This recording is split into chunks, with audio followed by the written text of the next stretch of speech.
little bit of a handicap.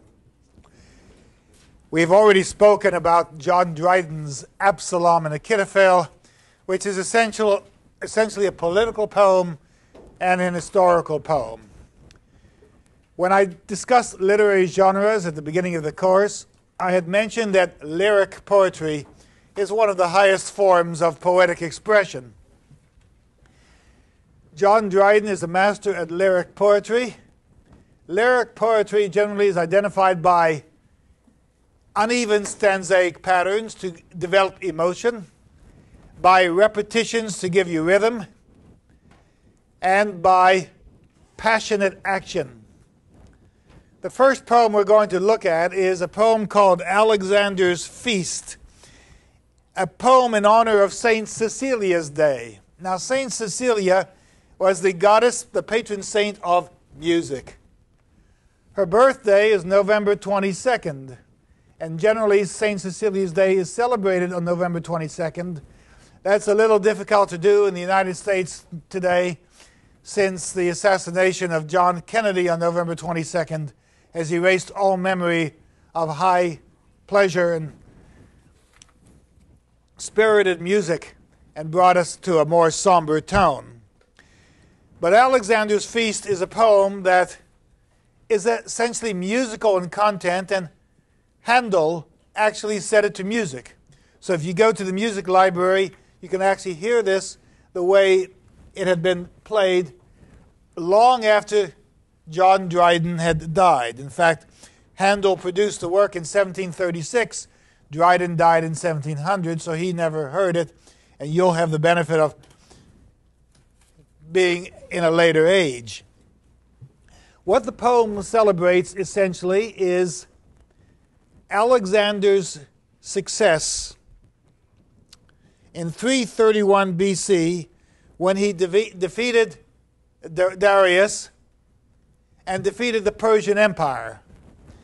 Now, the Persian Empire today, as you well know, is partially Iran, Iraq, the countries along the Persian Gulf, the countries today that are largely Muslim nations.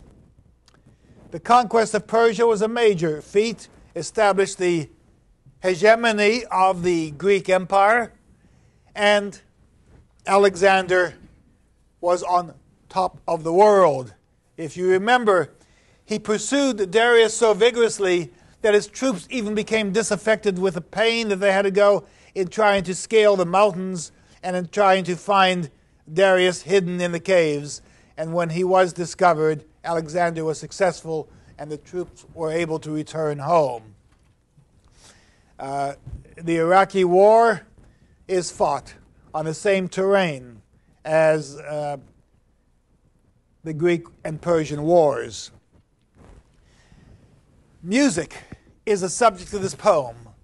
How one praises oneself, how one praises the glories and the victories of war, and then how one mutes the disaster of war, because no matter how victorious you are, sons have died, and soldiers on either side have found the grave. This poem involves Alexander as one of the characters. It involves Timotheus, the music master, and it involves Thais, who is Alexander's Athenian Greek mistress. Those of you who go to concerts know how powerful music is. The musicians can stimulate you, can excite you, can turn the crowd into a frenzy, and almost instantly it can subdue you and quiet you. I used to work at camps when I was a college student. I enjoyed working in the woods. I enjoyed working with hundreds of youngsters between the ages of 8 and 14. And the thing that always amazed me was how the people who could play the guitar, or people who could play music, or people who could sing, could take these large, unruly youngsters and quiet them in an instant and have them under their command. This is what this poem is about, the way that music can control human passion. And if you look at the example I gave you last time, it's the last page of the Absalom and Achitophel sheet, you have the poem. It begins, if you notice, with a stanza in which all the lines are of varied length. This is to give you a sense of passion and movement. "'Twas at the royal feast for Persia won by Philip's warlike son. Aloft in awful state, the godlike hero sate on his imperial throne. His valiant peers were placed around, their brows with roses and with myrtles bound. So should desert in arms be crowned." He's a desert ruler. He's an Arabian ruler in this sense. "The lovely Thais by his side sat like a blooming eastern bride in flower of youth and beauty's pride." And here is Alexander, having won the battle, feeling excited, exalted, feeling himself an emperor of the world. He's conquered Persia. The chorus then comes in. "Happy, happy, happy pair. None but the brave deserves the fair." Now we turn to the musician. The musician is playing this tune. He's manipulating Alexander. Timotheus placed on high amid the tuneful choir, with flying fingers touch the lyre. The trembling notes ascend the sky, and heavenly joys inspire. So he is inspiring the music, this martial music, this music that is intended to celebrate this great victory of Alexander. The song began from Jove, who left his blissful seats above. Such is the power of mighty love. A dragon's fiery form belied the god. We're dealing with pagan gods, and Jove turning into a dragon here, who then assaulted Olympia and impregnated her. When he to fair Olympia pressed, and while he sought her snowy breast, then round her slender waist he curled, and stamped an image of himself, a sovereign of the world. Again, this idea that the emperor procreates, the emperor creates new life, the emperor proves himself as a dutiful leader to the people. The listening crowd admire the lofty sound. Here they are in Enright Stadium, cheering the soldiers, cheering the players. The listening crowd admire the lofty sound, and they start shouting. They are praising Alexander because he is now like a god to them. A present deity, they shout around. A present deity, the vaulted roofs rebound. And of course, once you receive the praise of the crowd, you even become more distinguished, more exalted in your own mind. With ravished ears, the monarch hears, assumes the god. He now realizes he's among the divinity, affects to nod, and seems to shake the spheres. And so we have the idea, the Renaissance idea, that the earth is the center of the spheres, and around the earth is the sun and the moon, and around the sun and the moon are the planets, and these spheres keep circling each other until you reach the ultimate sphere, which is the primum mobile, the first mover of all the spheres.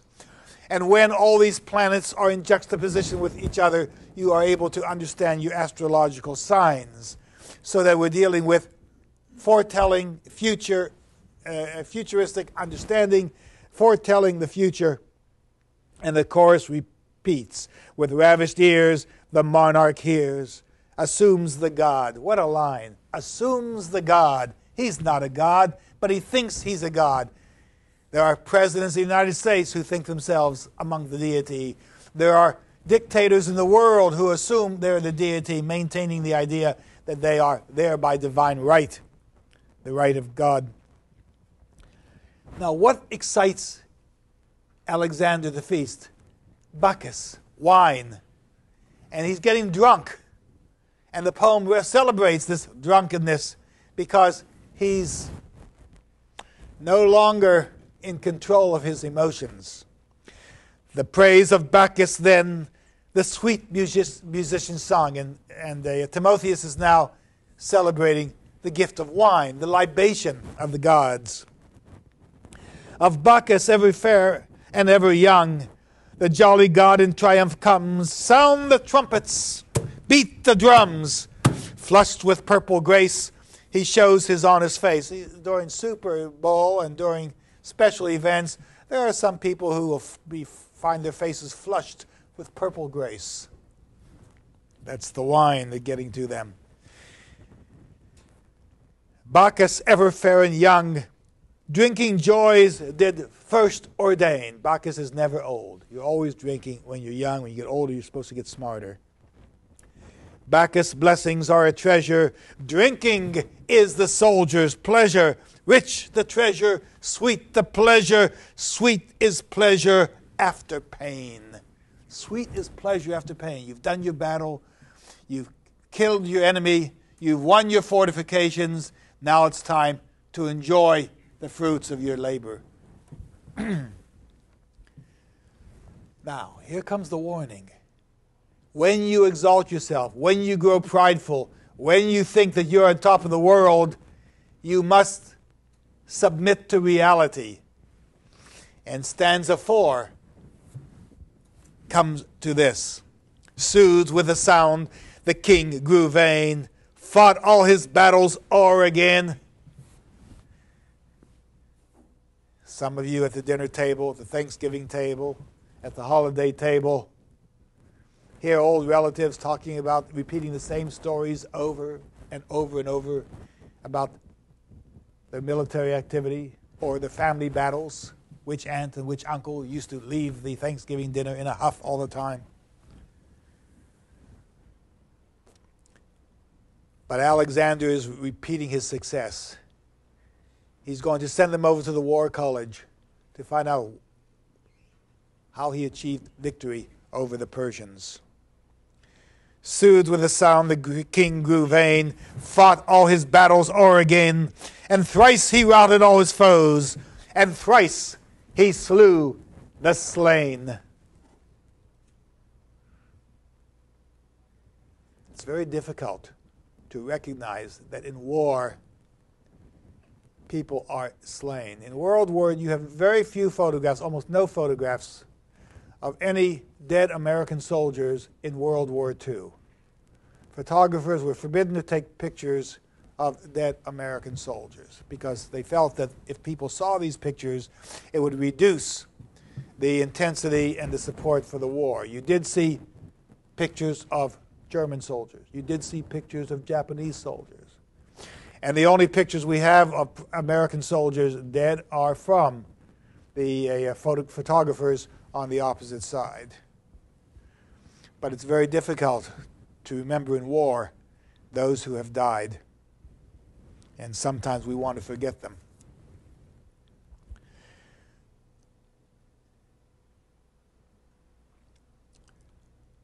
Soothed with a sound, the king grew vain, fought all his battles o'er again, and thrice he routed all his foes, and thrice he slew the slain. Now, Timotheus sees how ardent Alexander has become, how excited, how enthusiastic, how drunk with battle he has become. He's forgotten the fact that there are human beings involved. He's forgotten the fact that men have died in battle. The master saw the madness rise, saw his glowing cheeks, his ardent eyes, and while he heaven and earth defied, that's Alexander, and while he heaven and earth defied, changed his hand and checked his pride. He chose a mournful muse, soft pity to infuse. He sung Darius great and good, by too severe a fate, fallen, fallen, fallen, fallen, fallen from his high estate, and weltering in his blood. deserted at his utmost need, by those his former bounty fed. On the bare earth exposed he lies, with not a friend to close his eyes. With downcast looks the joyless victor sat. Now he's a joyless victor, Alexander. He realizes that the war has brought disaster. The war has killed brave men. With downcast looks the joyless victor sat, revolving in his altered soul the various turns of chance below. And now and then a sigh he stole, and tears began to flow.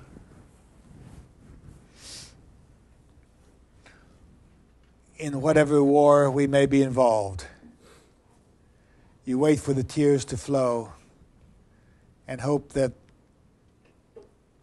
the flow will somehow stop the killing and stop the death.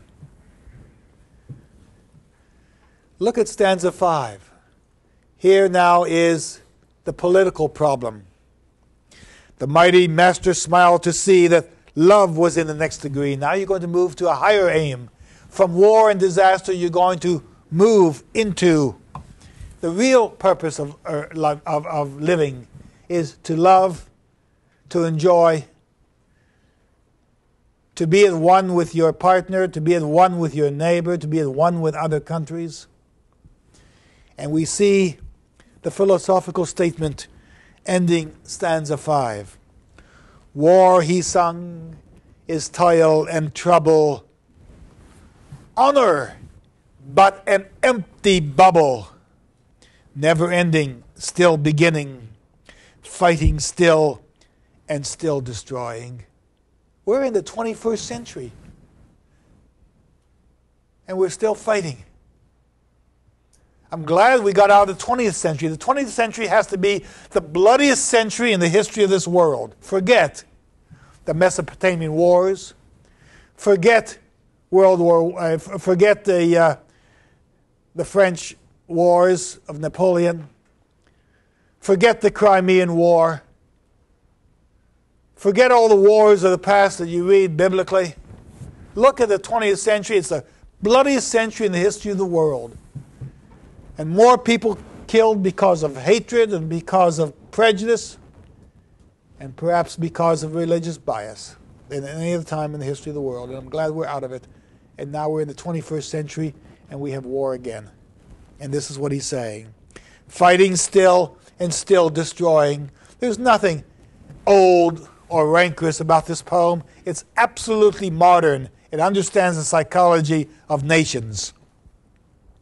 Never ending, still beginning, fighting still and still destroying.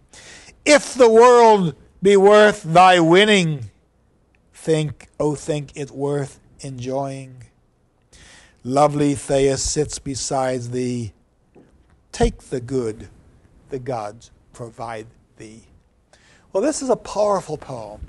And Dryden, whom you saw with these regular iambic pentameter stanzas in Absalom and Achitophel and other poems, stirs the emotion and gives us this powerful set of rhythms by varying the stanzas, varying their length, and giving us a powerful lyric poem. The next piece I'd like to look at is another poem by John Dryden called To the Pious Memory of an Accomplished Young Lady, Mrs. Anne Killigrew. Now, Anne Killigrew was a noble woman. Her father was chaplain to Charles I, somewhat of a playwright. He was friendly to the Duchess of York, as your book says, and he knew John Dryden. His daughter died when she was 25 years old.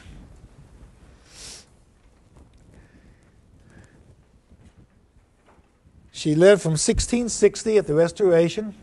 Imagine, a new king came to England, a daughter's born, you're hoping for a long future, and then at the age of 25 she died. And what did she die of? She died of smallpox. No cures for such diseases in the period. A lot of people were dead by the age of 25. As I've mentioned before, by the age of 35, every family knew at least a father, mother, uncle, or aunt who were already dead because of disease and because we had no ways of combating viruses. She died of smallpox. She was apparently a very beautiful woman, but the smallpox disfigured her face. So she died not as beautiful as she had lived. Now, she really wasn't famous. She had done a lot. Her greatest fame was that she was the daughter of a man Dryden knew. So how do you write a celebrated poem about someone who really is nondescript, whom no one would know or no one would remember outside this family? Well, she was a painter. She did some modest paintings. She was a poet. She wrote some modest poetry. You have an example of her poem in your book. No one's going to consider it a great poem. What did she have that you could really celebrate? And in this poem, she had never married, and the assumption that she was virginal. And so here you have a woman who was pure, chaste, honest, and that's a virtue that very few people had. And so what Dryden does is he takes her virtue, he takes her chastity, and he takes her virginity, and he says that this is so pure that if you associate it with the painting and the poetry, they elevate in status. And so what he does is take the most powerful image he can get of her and turns it into this poem. Now this poem is actually modeled after the Greek poet Pindar. Pindar is known for having 3 stanzas to his poems, and these 3 stanzas repeat themselves in form. They come from the Greek stage, where the chorus would first of all walk across the stage in a strophe, then it would walk down the stage in the antistrophe, and stand still to sing the epode, E-P-O-D-E. So each of these stanzas has a certain form. Now the total form of the poem is imitated after the first stanza. But let's look at the pious memory of a young lady. And again, it's a powerful poem. Thou younger virgin daughter of the skies. And so he celebrates her greatest asset at the beginning.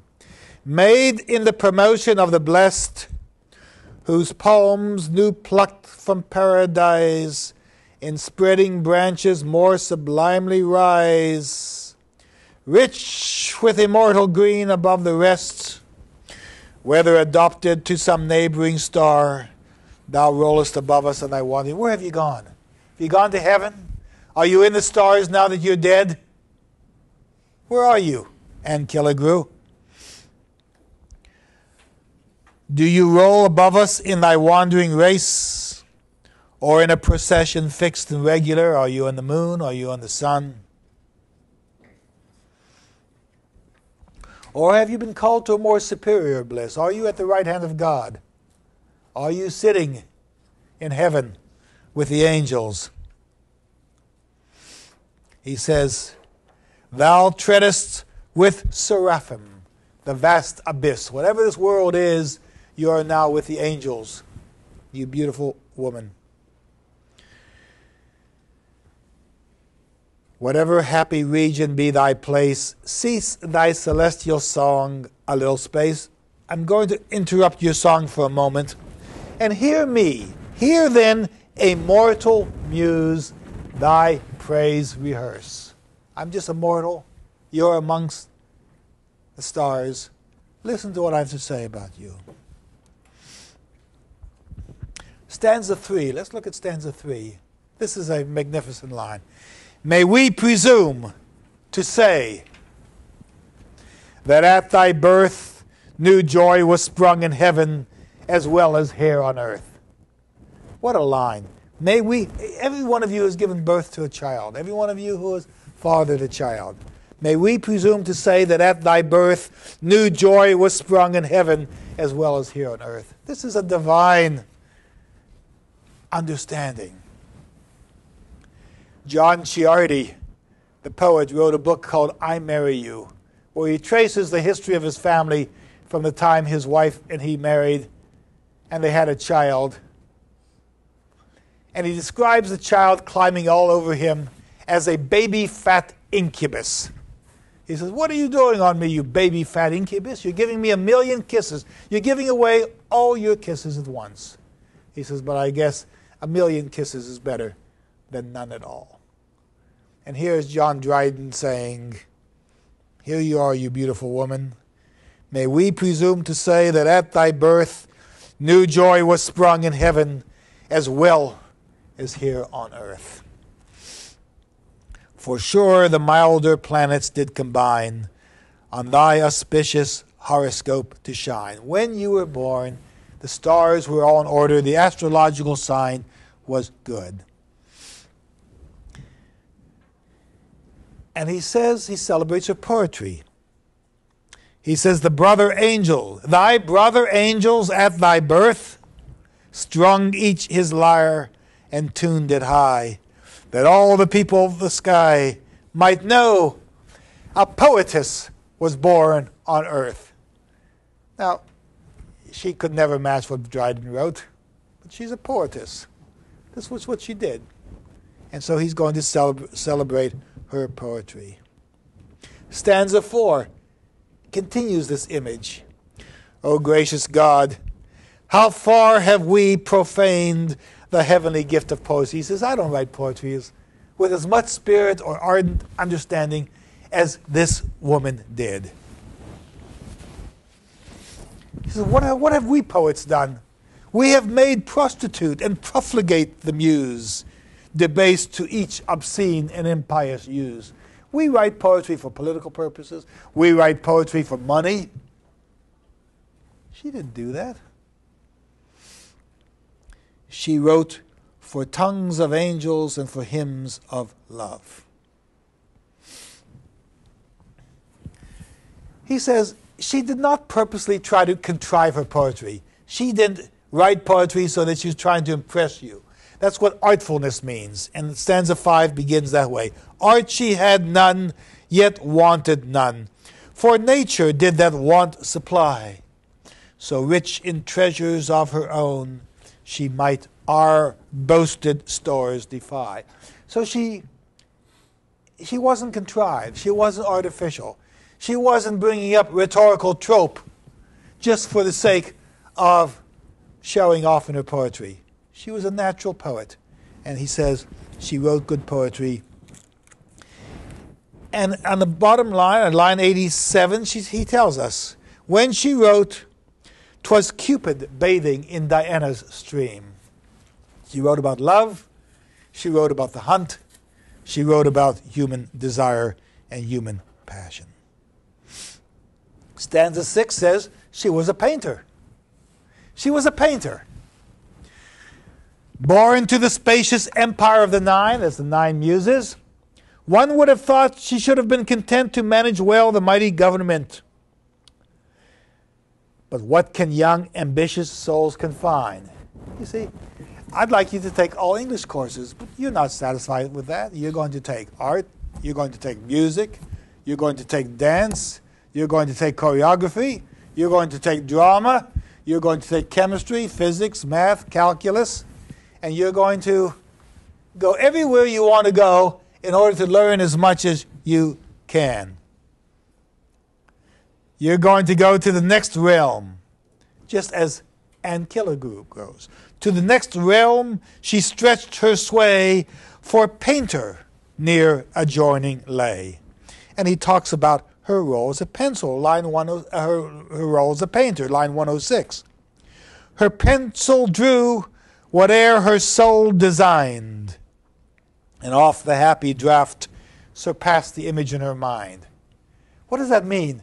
the happy draft surpassed the image in her mind.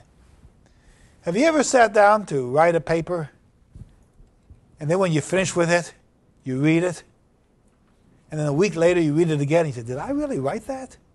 That's pretty good. Or you sit down to do a painting, and it comes out better than you thought it was going to come out. Or you take a photograph and you've learned to focus, and you've learned to plan, and you've learned to determine what the photograph should be, and you photograph it, and it comes out even better than you'd ever thought. That's what he says. What did she write about? Her pencil drew whate'er her soul designed, and off the happy draft surpassed the image in her mind. The sylvan scenes of herds and flocks, and fruitful plains and barren rocks. So she showed us nature of shallow brooks that flowed so clear. The bottom did the top appear. So you could look at her paintings, and you could see the reflection of the woods in the water. You could see Watteau. You could see many of the 17th century paintings that Dryden describes.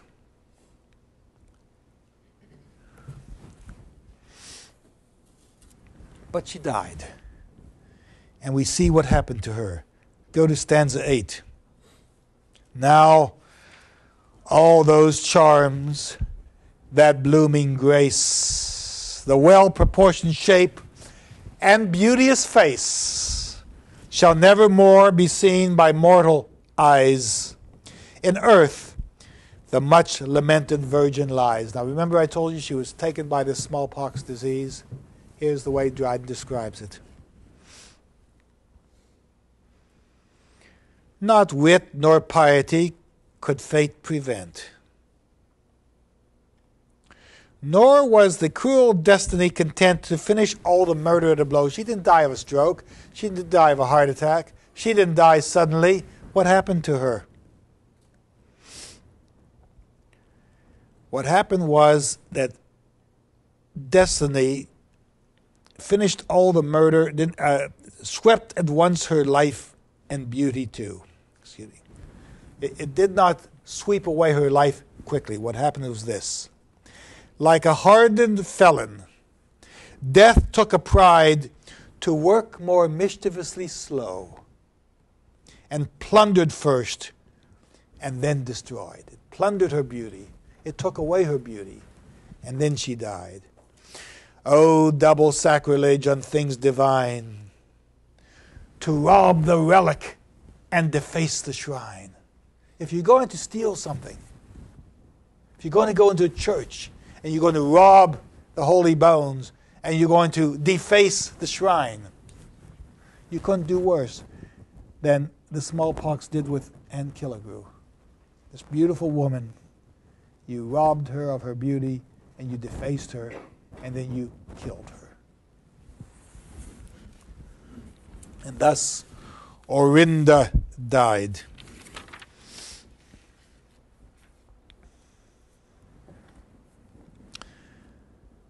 The poem then discusses the apotheosis.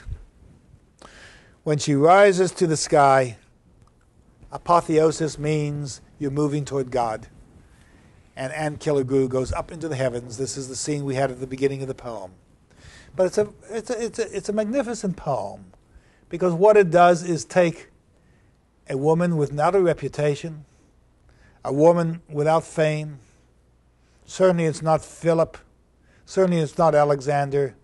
And he glorifies her. And the poet has enriched her beauty and made her memorable.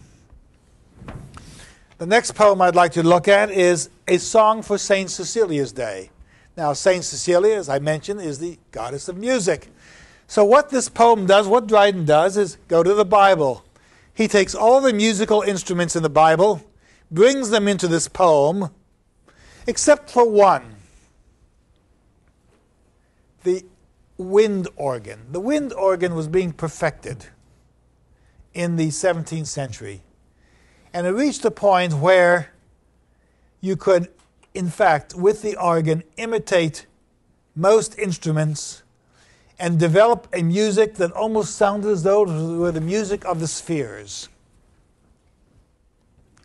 And one of the characteristics of this poem is a confused angel. The angel hears the music, thinks he's heading for the mobile highest choir of angels, but instead heads to earth and is frustrated to discover that this heavenly music is not coming from the spheres, but is in fact coming from earth. And I don't know how many poems you're going to read where angels are confused. But let's look at this poem for a few moments. He begins by saying, from heavenly harmony, the universal frame began, when nature underneath a heap of jarring atoms lay and could not heave her head. So the world was chaos. And before Genesis, the assumption was the world was in a state of chaos. It had to be jarred into position. The tuneful voice was heard from high, arise ye more than dead, then cold and hot and moist and dry. Remember the medieval description of the world, that all objects were either cold and hot, moist and dry, either from the heavens, the earth, or the netherworld. Cold and hot and moist and dry, in order to their stations leap, and music's power obey. And now he celebrates music and the order of the world. From harmony, from heavenly harmony, this universal frame began. From harmony to harmony, through all the compass of the notes it ran, the diapason closing full in man. He gets back to the theme of music, just as we had with Alexander's feast. Music can do anything. You can raise the passions, you can mute desire. What passion cannot music raise and quell, when Jubal struck the corded shell? And this is Genesis 4:21. Your book tells you the biblical inventor of music, Jubal.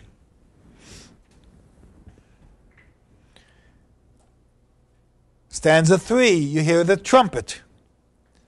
The trumpet's loud clangor excites us to arms. Listen to the way he does his poetry. Trumpet has a shrill tune. The trumpet's loud clangor excites us in arms, and you hear this trumpet moving with shrill notes of anger and mortal alarms. And then you go to the drum. The double, double, double beat of the thundering drum cites, hark, the foes come. Charge, charge, 'tis too late. So each instrument has its own poetic sound. And Dryden is trying to understand this sound just as he wants you to understand it. The soft, complaining flute in dying notes discovers the woes of hapless lovers, whose dirge is whispered by the warbling lute. The flute and the lute are different instruments. He starts with one, he ends with the other. They have a certain tone. Now the violins.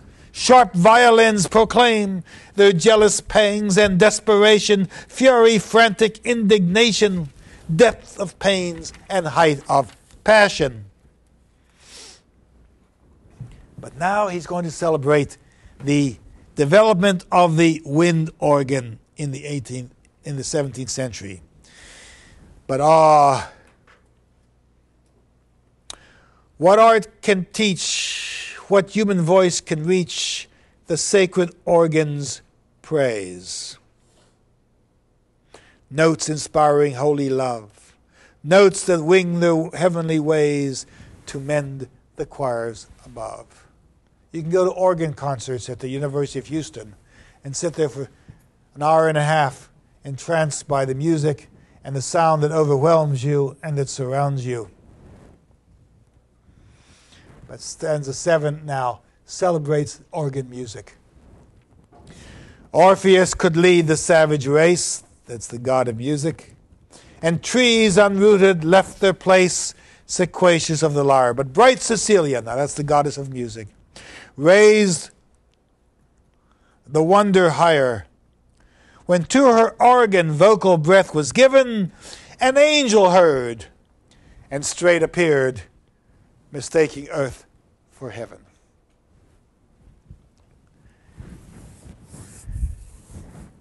Dryden knew that when he wrote political poetry, it was to be organized, it was to be rational, it was to be in some cases satiric and ironic, it was to identify political enemies, it was to define political allies. But when he turned to lyric poetry, his purpose was to raise passions and try to stir emotion and help you understand the miracles and the wonders of the world as we see them. The next poet we're going to look at is an interesting woman. Her name is Anne Finch, and she is Anne Kingsmill Finch, the Countess of Winchelsea.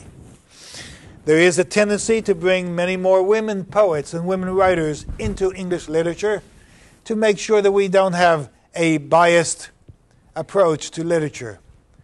But Anne Finch is not one of those new poets. She has always been recognized in all of the English literature as being one of the fine poets of the time. And so let's look at Anne Finch.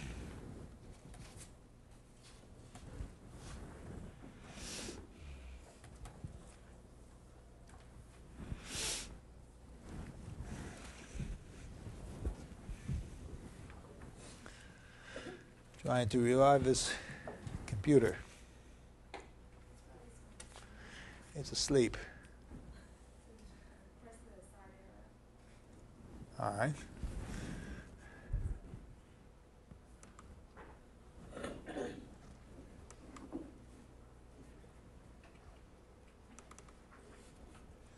Here we are. Anne Finch lived from 1661 to 1720.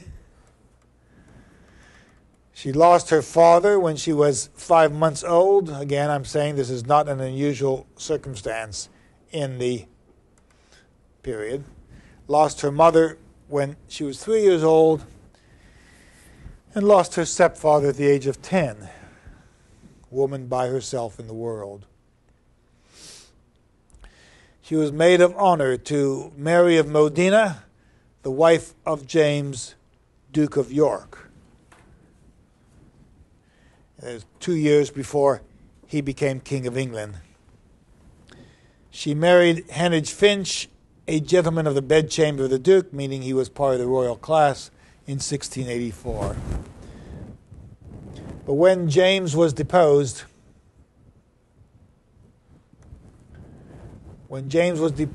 she lost the benefices and income that she had earned in her position. She suffered a depression and moved to Eastwell, a family seat in Kent, when Heneage's nephew gained the title of Duke of Winchelsea.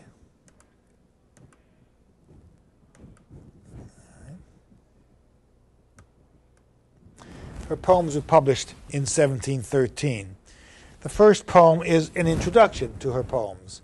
What did she really tell us in these poems?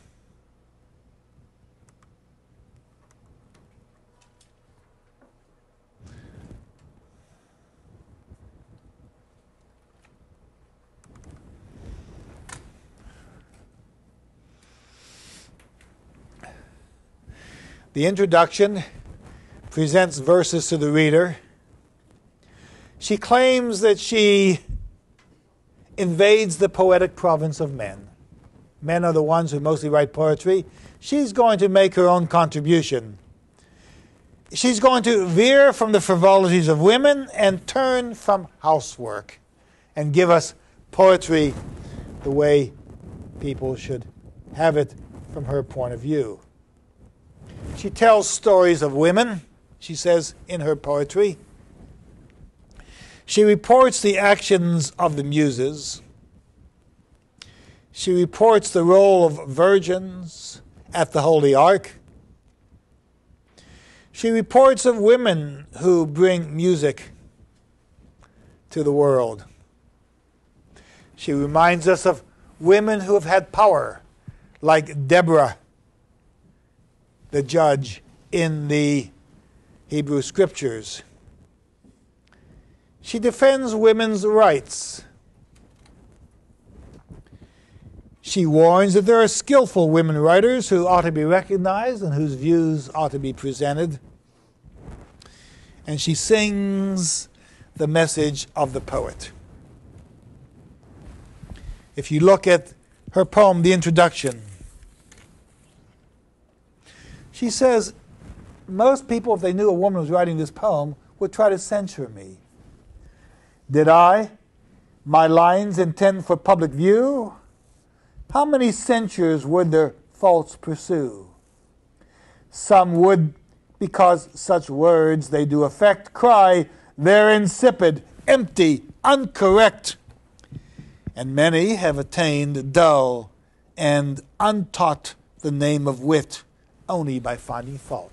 She says many people will look at my poem and they'll find fault with it, and then they'll claim that they're bright, they're intelligent, they're witty.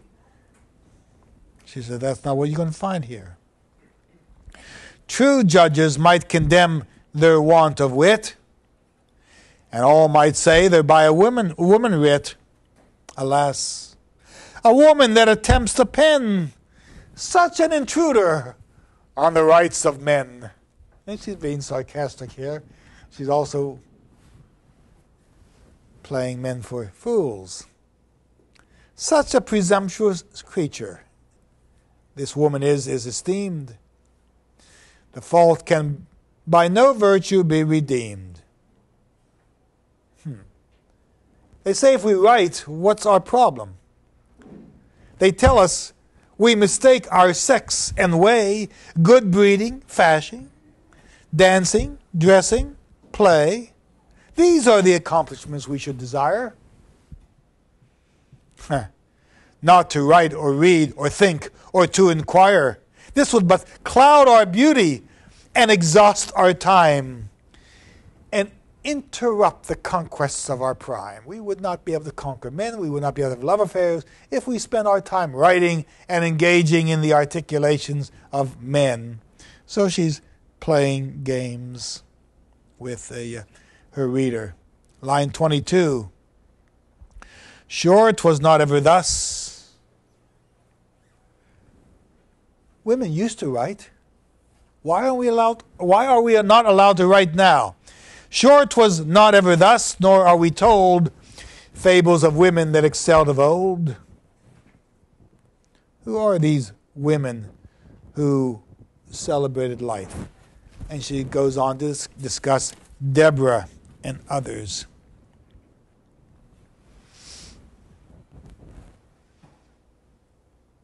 Line 45. She talks about Deborah. Remember? Deborah led the Hebrews in battle. A woman here leads fainting Israel on. She fights, she wins, she triumphs with a song, devout, majestic, for the subject fit, and far above her arms exalts her wit. So while she's a great general and great leader, while she's a judge of the Hebrew nation, she's also capable of writing lyric poetry and writing the poetry we find in the Bible. Well, there she is with the introduction, singing the message of the poet, defending women's rights. And she says, people really have to go along with it. Now let's turn to another poem of hers, and you'll find this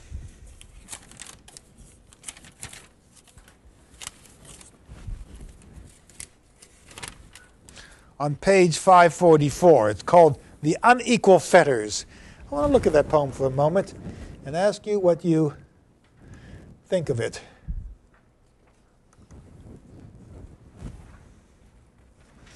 Here's the poem.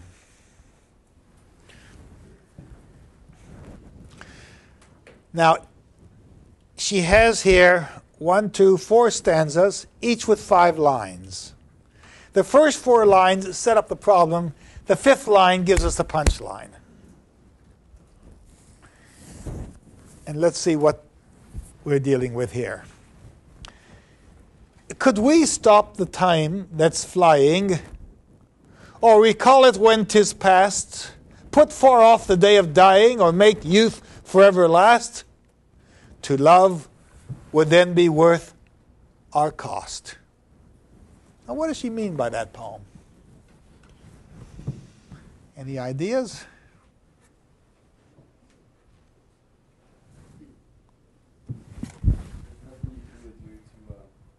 Stop time and stop the dying process.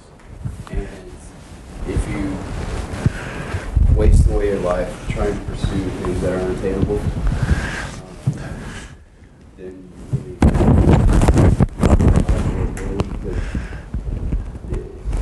find somebody to love. It makes life more. All right, that sounds very good. Would you just repeat that slightly so we can pick it up again? The whole thing? Yes. That was kind of improv, so I really didn't write it out. It was very well done. Just basically, if you waste your life pursuing things unattainable, and you don't find what she says here, love, then you really just waste your life, and you don't really live a life that's worth living because you just wasted it pursuing unattainable things.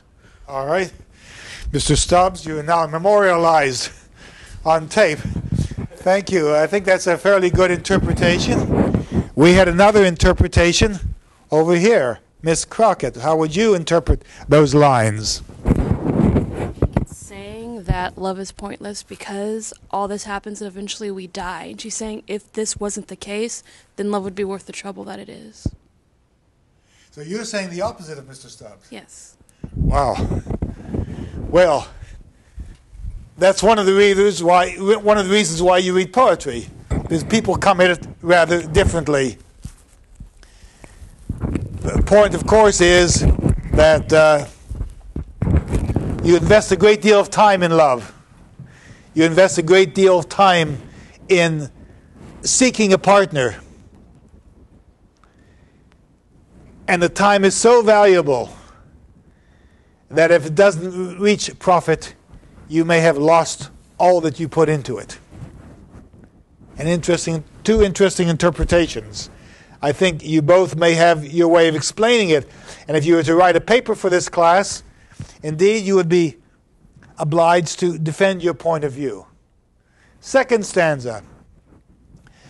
But since we must lose those graces, which at first your hearts have won, we're going to get older, and you seek for in new faces when our spring of life is done, it would but urge our ruin on. Now, that's a pretty bad rhyme. But life is done rhymes with ruin on, and when you have these rhymes come together, they're supposed to have some meaning.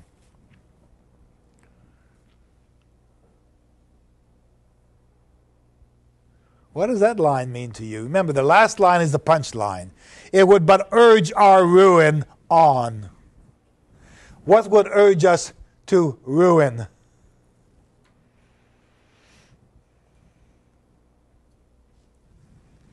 Any ideas? Yes, sir. In pursuit of these things. Oh, okay. In pursuit of. Hold like this. Yes. Okay. In pursuit of love, it's such a fleeting thing that once we've lost those what she calls graces, it's just one more step into the grave. That this just the constant search for love and the constant losing of it is just one more thing which will kind of urge our ruin on, as she says. All right. A very good interpretation. Mr. Harper.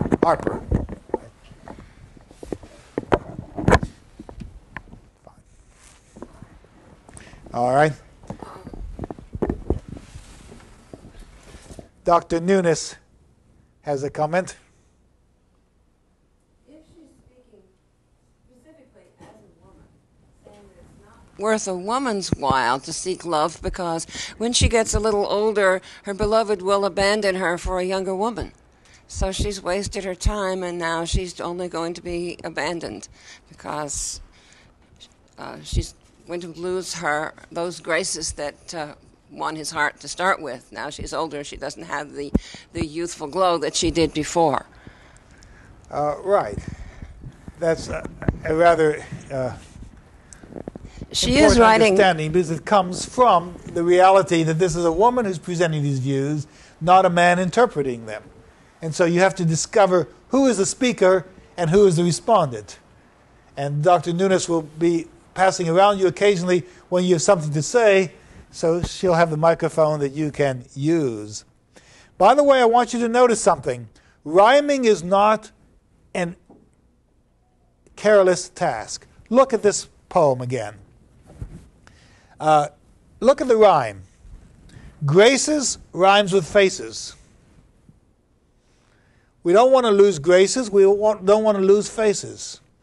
What we have won might ultimately be done.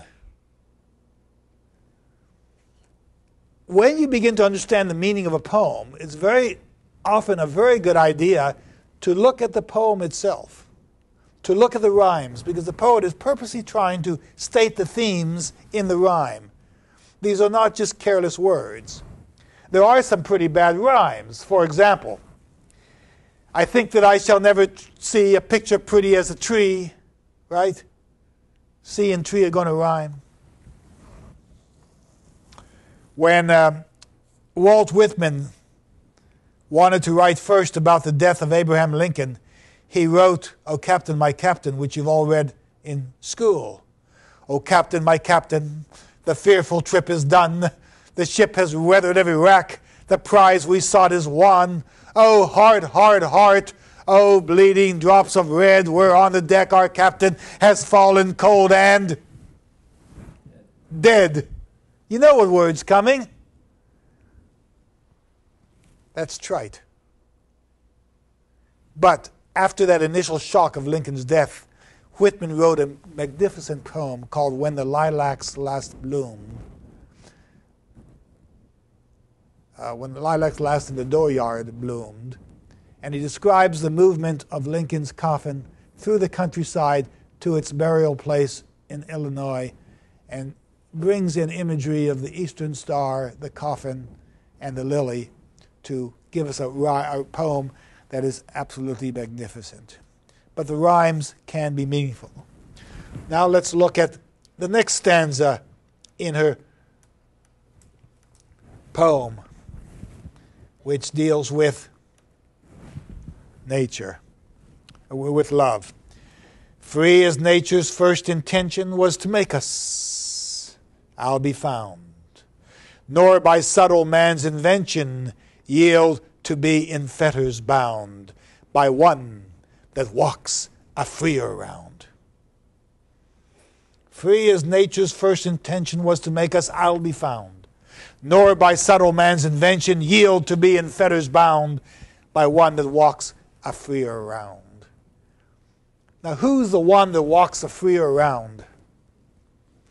Any ideas? We need a microphone for Ms. Charles and Mr. Clary. I'm interpreting this as the one who walks a freer round is men as compared to women. As far as man does what? He comforts woman? Is that what you said? No, he walks a freer round. He's, as far as societal roles go, he's more free to be himself than a woman. Where, as far as like her taking care of herself, she's kind of tied to a man. I would agree with you. Mr. Clary? Well, I agree with that as well. That's pretty much what I was going to say. I was just going to, I just like to, I guess, add that, I guess she's saying that she's not going to be like that. Like she's going to think for herself and try and be, freer, or as free as the man, or almost as free as the man. Right. Right. And that's a very ironic statement by one that walks a freer round. They can do what they want. We can't. Now let's look at the last stanza.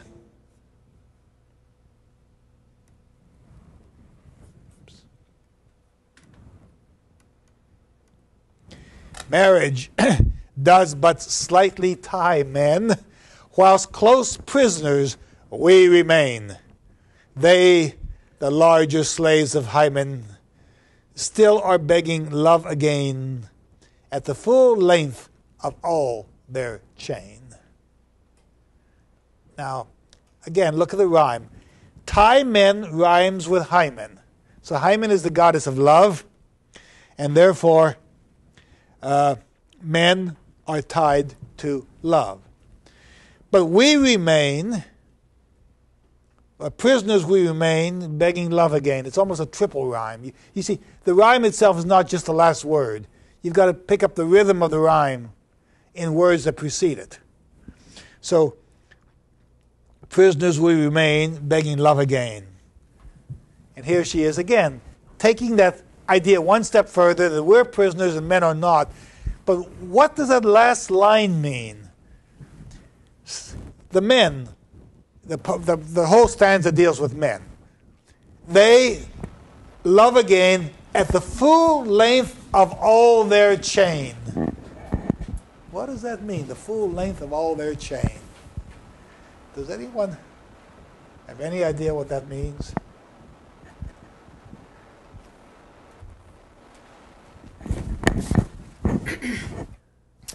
This is just a thought, Announce but your name so we know. Laura Venta.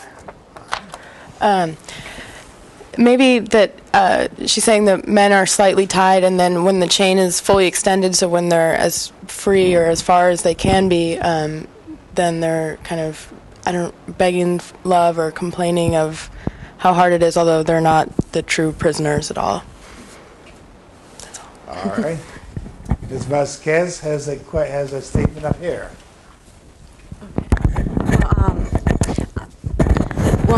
I think what I understand the poem on those lines is that even though men are compromised to marriage, I guess, that they still beg, they go looking for other women. So, I mean, that's my understanding. That is an interpretation. By the way, I'm not going to deny any of these interpretations. If you can sustain your interpretation, if you're writing a paper for this class or you're writing a paper for publication, and we have had students in these classes, undergraduate students, who have written and published papers at this university. It's not unusual. If you come up with a good argument, and some magazine wants it, some periodical wants it, and you can prove the statement you've made, fine, you've sustained the argument. There is another concept that's worth mentioning. There is the concept of the great chain of being in the world. And the great chain of being, now this is an additional explication.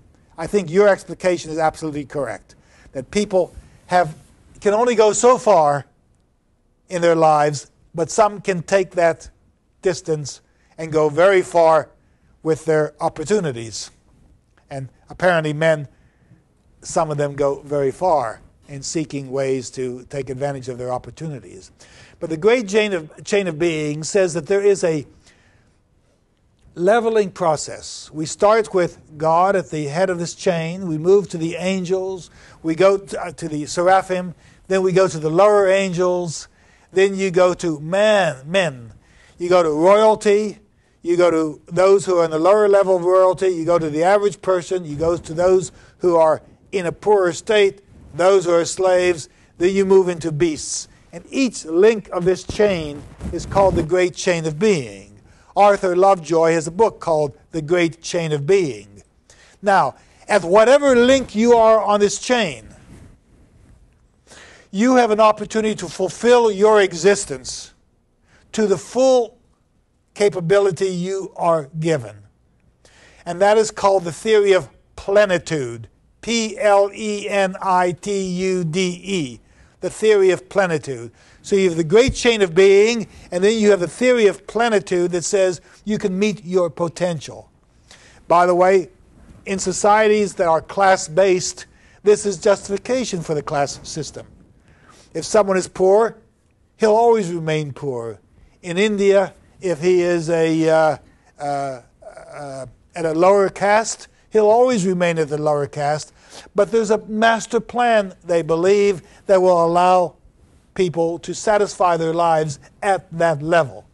Of course, democratization says the great chain of being only means that you can climb higher and higher on that chain to whatever limits you yourself can derive. But of course, this poem suggests, again, that marriage does but slightly tie men. Ms. Vasquez says marriage must slightly tie men because they can go very far afield. Yes, sir. So at the very end of it, she says that. Well, we need the microphone on you because otherwise you can't be heard. What I'm going to say isn't worth hearing.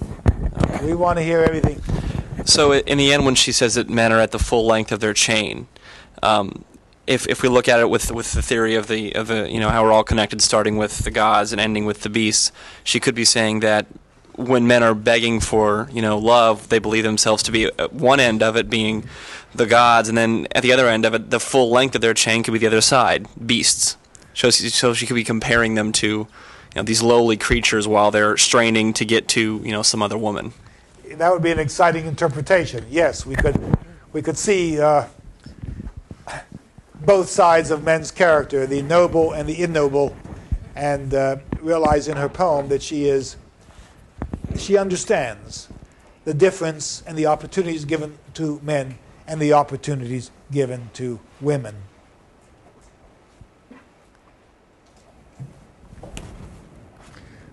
All right.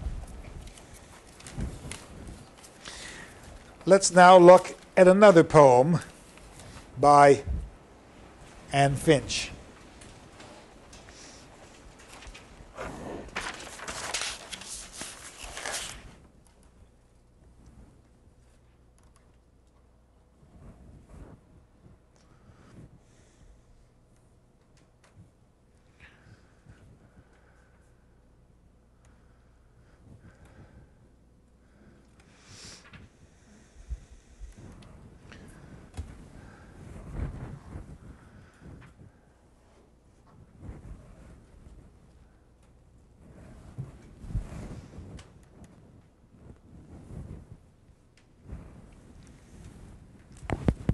To the Nightingale. This is a fine lyric song, and you can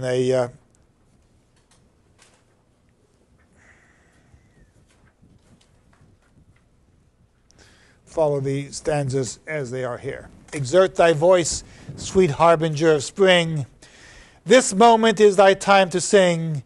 This moment I attend to praise, and set my number to thy lays. Free as thine shall be my song, as thy music short or long. Now here she is singing to a nightingale, or using the nightingale as the exemplar for her role as a poet. She's going to sing a song. She's going to try to be free as the nightingale's song. The rhyme is interesting. Instead of A-B-A-B, this is A-A-B-B-C-C. So you have spring rhyming with sing. That's a good rhyme. You want to do things anew, and spring always means new life. You want to praise the lays. The lays are the lines of poetry. You want to express praise. And then you want to sing a song which can be short or long, whatever the poet is inspired to do. So each of these rhymes gives us the main theme of this particular work. She goes on to say, sweet, oh sweet, still sweeter yet, can thy words such accents fit? Now she's talking about how do you write poetry? By the way, one of you just said that I'm not sure people want to hear my words. I want to tell you that there are only 26 letters in the English alphabet. Any way you put them together, and however you articulate them, should be of interest to me, in speech or in written form.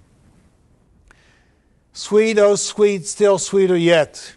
Notice how that line builds. Sweet, sweet, and sweeter. You go from the basic adjective to the comparative. Sweet, sweet, still sweeter yet can thy words such accents fit. And when you're writing poetry, you have accents. Can thy words such accents fit? There are 4 beats to a line. That means it's a tetrameter line, 4 beats to the line, but it's iambic. I'm sorry, it's trochaic. Can thy words such accents fit? Long, short, long, short, long, short. You shall melt a sense that shall retain still some spirit of thy brain. I will try to take the Nightingale's song that's in his brain and try to transfer it to my ability. And she's very conscious of herself being a poet. Look at these lines. Thus we poets that have speech, unlike what thy forests teach. We are human. We are not vegetable. If a fluent vein be shown that's transcendent to our own, criticize, reform, or preach, or censure what we cannot reach. Now, we are poets, we have speech. But there are in this world voices more fluent than ours, like the voice of the nightingale. If a fluent vein be shown that's transcendent to our own, what can it do to us? It can criticize, it can reform, it can preach to us. Or it can tell us that we cannot reach the sublime reaches of nature's voice. I think we're just learning the voices of nature, the voices of manatees, the voices of whales, the voices of porpoises, the voices of beings whom we don't understand, but whom nature gives a means of communication. Now, one of the books you've purchased for this course is Lanham's The Art of Rhetoric. And the poet has studied rhetoric. Rhetoric is the manner in which words are used in order to emphasize certain points. When she repeats the first line over and over again, this moment, this moment, this moment, that's called anaphora or anaphora. If the first line repeats itself in the second line and the third line, you're dealing with anaphora. When you take a noun and preface it with an adjective, you have an epithet, or what Lanham calls the epitheton. Sweet harbinger, docile giant, great warrior. This is an epithet. An isocolon is when a poet takes a sentence and balances it. Set my numbers. That numbers mean my poetic diction, my beats, my rhythm. Set my numbers to thy lays. I want my poetry to be equal to your song. One side balances the other. Set my number to thy lays. The polyptoton is when you increase, when you use a word in one form and change it to another form. Sweet, sweeter. Polyptoton. The writer has purposely gone from one to the other. Polysyndeton is we poets criticize, reform, or preach, or censure. When you put a lot of conjunctions, and, or, you have what we call polysyndeton. The opposite of polysyndeton is asyndeton. And the most famous form of asyndeton, without any conjunctions between clauses, is Julius Caesar's I came, I saw, I conquered. Weeny, weedy, weaky. No words. When you study poetry, you're studying not only what a poet says, but how a poet says it. And we'll study more of it as this course progresses. Thank you for the day.